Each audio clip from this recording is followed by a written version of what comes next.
What's up, everyone? Today is Stopsy's Coral Box. We're gonna frag a Space Invader Pectinia. You can see it way over there in the middle tank. Mine's kind of grown like a big baseball, and a lot of the bottom has nice green growth edge. And in another week, it's all gonna be pressed up against the plug and disappear. So I'm gonna cut it in half so we don't lose that growth edge. And I'm hoping it makes it branch off, because mine just does not want to branch. Probably because it's in this tiny little tank. She is right there. But yeah, underneath has all kind of growth area. I mean, it's like a 4-inch plug. And I'm about to lose it. Another week, it's gonna be up against the bottom. It's gonna die off. So we're gonna cut it in half and save that edge. And in a week or probably 2 weeks, we'll have two about that size. If everything goes good. And the yellow clown gobies are gonna be pissed. That's their favorite coral. Got a new fire shrimp at Petco.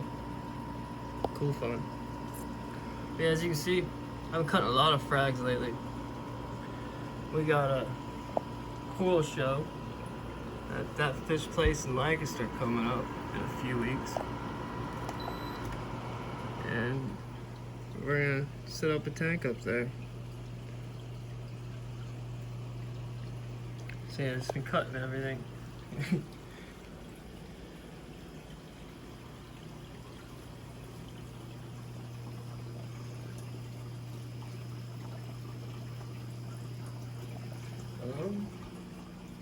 Mushrooms are doing good.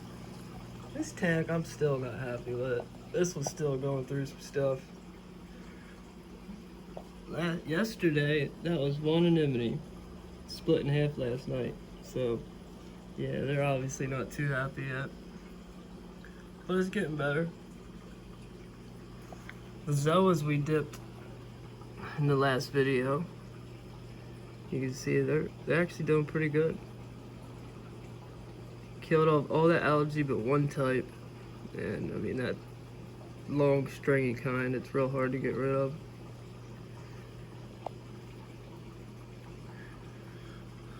Yeah, Phoebites aren't looking too hot, but I think they're all gonna live. Tank feels like it's starting to come back. Dinos are gone, algae's disappearing. It's got all the signs of positive upswing. But it's enough talking. Today we're gonna cut you in half.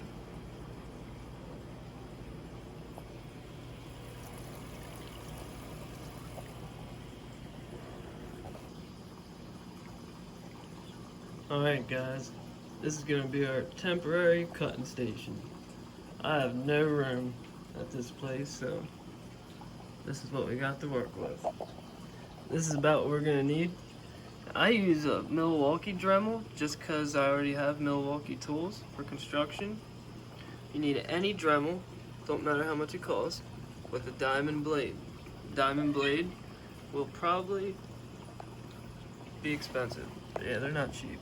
And I wouldn't skip out on that because that's the part that hits the coral and you need a good one. I wear glasses because these juicy corals like this stuff is gonna fly everywhere. I don't want that in my eyes. I use these basic little pipe headers. You can get a whole bag of them on Amazon real cheap. And a mask. I definitely do not want to breathe in all this stuff. When you cut an SPS coral, it's not as bad. But these big juicy corals, stuff goes flying. Then my dip process. I'm going to fill the middle one up with tank water. I'm gonna put a couple drops of iodine and a little squirt of Acro Power from Julian Sprung. Little amino acids in there, any amino acids.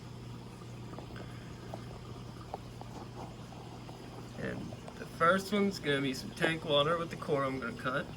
After I cut it, I'm gonna toss it in here. The iodine's gonna clean it up. Mina's gonna Try to keep them happy. And this last one's just going to be tank water to rinse it off before it goes in the tank.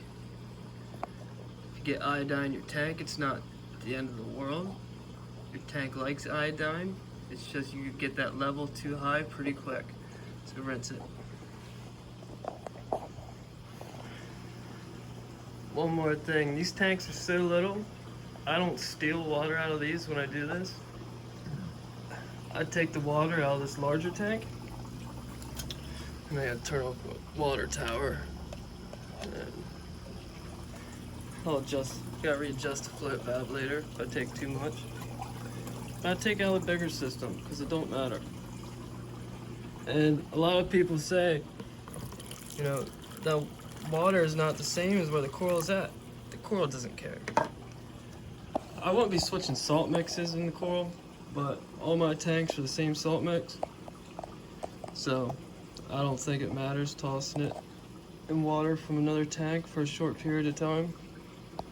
I move corals around all the time, and I do not see any negative effects. And if I do, I would think it's more lighting and flow than the chemistry of the water.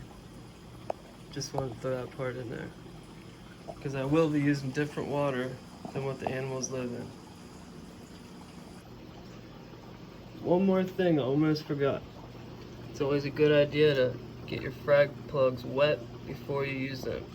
Only because if not, air bubbles get into super glue and you get these big glue bubbles. And lots of super glue. These are cool. Little trash cans, I sell them on Amazon. And this most recent find. This is awesome. The Dollar Tree, where everything used to be $1. It's now $1.25. Still cheap. But these are dog food bowls. The Dollar Tree, they got dog food bowls, and they're perfect for coral handling. For small to medium corals.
chopping it in half. Finally got it rinsed off and back in the tank. They actually don't look too bad for getting cut in half.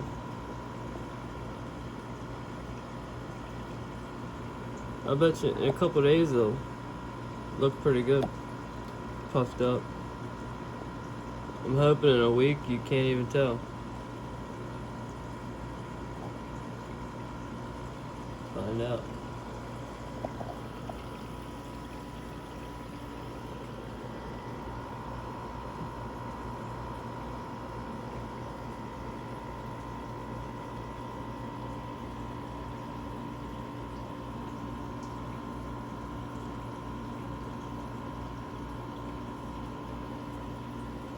Oh yeah, this one. It slid in front of that real cheap wave maker. Like right in front of it. And it started blasting it right off its skeleton. I just found that yesterday. Pulled it away. That'll be healed up in a week or so. They heal pretty quick. This pink one used to get stung all the time by the red one, and it always heals up.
This is pretty cool.